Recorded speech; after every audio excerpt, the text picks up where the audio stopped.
अगर जुर्म है तो खुदा की कसम जब तक जिंदा रहूंगा जुर्म करता रहूंगा। तुम नफरत करते हो मुसलमानों से। मैंने पार्लियामेंट में खड़े होकर कहा था कि बांग्लादेश की हमारे हिंदू भाई बहनों की मंदिरों का तहफ्फुज होना चाहिए। महाराष्ट्र की और मुंबई की जनता को बोल रहे देखो हमने एक बांग्लादेशी को भिजा दिया। अरे एक और को भिजाओ ना जो मोदी की बहन बनकर दिल्ली में बैठी हुई है। मोदी जी सुनो ये आवाज आ रही है, लेके जाओ उसको, निकालो उसको, पहुंचाओ बांग्लादेश। मोदी जी 56 इंच का सीना है तो भिजा कर उठाकर लाओ। ओवैसी का एक और भड़काऊ भाषण तुम्हारी सोच के सांचे में ढल नहीं सकता। तुम्हारी सोच के सांचे में ढल नहीं सकता। जबान काट लो, लहजा बदल नहीं सकता। सुनो नरेंद्र मोदी, देवेंद्र फडणवीस और अखिलेश यादव, मुझे भी मोम का समझ रहे हो क्या? तुम क्या अबू आसिम साहब की तरह मुझे भी मोम का समझ रहे हो क्या? तुम्हारी नौ से ये लोहा पिघल नहीं सकता। अगर मोहसिन शेख के कातिलों को सजा दिलाने की बात करना, अगर जलगांव के सुलेमान पठान खान को जिसके दोस्तों ने उसको मारा उनको कैफर किरदार तक पहुंचाने की बात करना अगर जुर्म है तो खुदा की कसम जब तक जिंदा रहूंगा जुर्म करता रहूंगा। वो क्रिकेट प्लेयर की सुनो, वो क्रिकेट प्लेयर, वो टीम ने उसको 10 करोड़ में खरीदा। आपने बांग्लादेश को 120 करोड़ रुपए 2025 में दिए एड और ग्रांट में।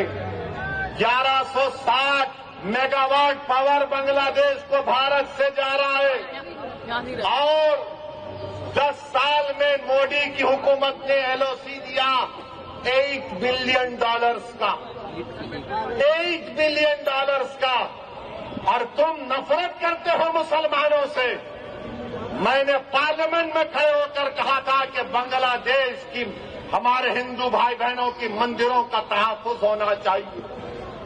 आप पैसे दे रहे हैं और यहां पर बीजेपी के लोग, क्योंकि महाराष्ट्र का इलेक्शन है, महाराष्ट्र की और मुंबई की जनता को बोल रहे देखो हमने एक बांग्लादेशी को भिजा दिया। अरे एक और को भिजाओ ना जो मोदी की बहन बनकर दिल्ली में बैठी हुई है। क्या आप चाहते हो मोहतरमा बांग्लादेश जाए? आप चाहते हो बांग्लादेश को दे दिया जाए? तो लगाओ नारा, नारे तकबीर। मोदी जी सुनो ये आवाज आ रही है, लेके जाओ उसको, निकालो उसको, पहुंचाओ बांग्लादेश।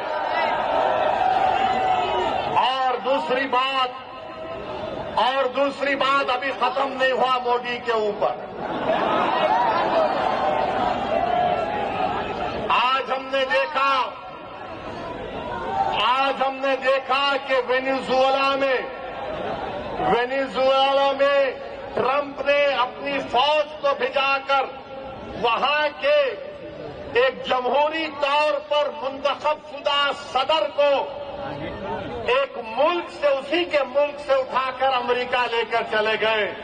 नरेंद्र मोदी जी, अमित शाह, देवेंद्र फडणवीस, जब ट्रंप अपनी फौज को भिजाकर वेनेजुएला से कदमी को उठा सकता है, जब सऊदी अरब यमन में मुखल्ला के पोर्ट पर बमबारी कर सकता है, मोदी जी हम आपको कह रहे हैं, आप पाकिस्तान में भिजाकर जो मुंबई की सड़कों पर साजिश करने वाले 9/11 के जालिम लोग हैं, चाहे वो मसूद अजहर हो या फिर लश्कर तैयबा का वो जालिम शैतान हो, मोदी जी 56 इंच का सीना है तो भिजा कर उठाकर लाओ। अगर ट्रंप कर सकता है तो क्या आप कम है? जब ट्रंप कर सकता है तो आपको भी करना पड़ेगा। क्योंकि मोदी ने कहा था अब की बार ट्रंप सरकार। तो मेरे भाई, मुझे मालूम कि आज के इस भाषण के बाद टीवी चैनल के लोग मसरूफ हो जाएंगे। ओवैसी का एक और भड़काऊ भाषण। अरे जालिमों, सुनो, किसी शायर ने अच्छा कहा था कि तुम्हारी सोच के सांचे में ढल नहीं सकता, तुम्हारी सोच के सांचे में ढल नहीं सकता, जबान काट लो लहजा बदल नहीं सकता, जबान काट लो लहजा बदल नहीं सकता। और सुनो नरेंद्र मोदी, देवेंद्र फडणवीस और अखिलेश यादव, मुझे भी मोम का समझ रहे हो क्या? तुम क्या अबू आसिम साहब की तरह मुझे भी मोम का समझ रहे हो क्या? तुम्हारी नौ से ये लोहा पिघल नहीं सकता।